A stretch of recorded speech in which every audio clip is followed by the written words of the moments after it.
as a Korean woman. But 6 months later, he's decided he's had enough. Now he's transitioning back to being a British man. We thought we would ask him what that experience was like. Ollie London joins us tonight. Ollie London, thanks so much for coming on. So why did you decide to become a Korean woman? Who told you that was possible? So obviously I've had a difficult time with my gender identity struggles. I was never unhappy with how I looked. So I started changing. I started dressing as a Korean woman. And I realized that was a big mistake and I just want to be a boy. But, you know, is it any wonder people like me and young people want to change their gender when we have the normalization of this in our schools in this country?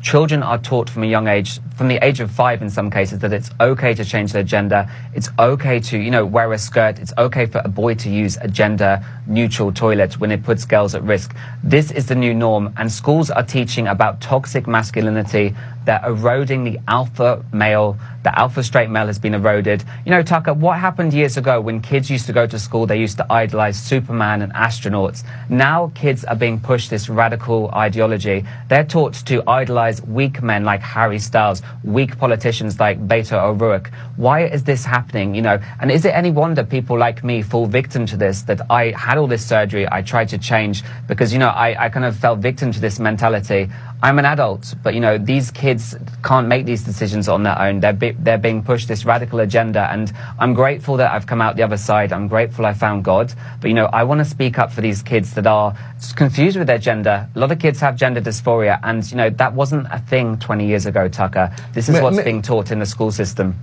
Let me ask you a question, and I'm not mocking you at all. It's a sincere question.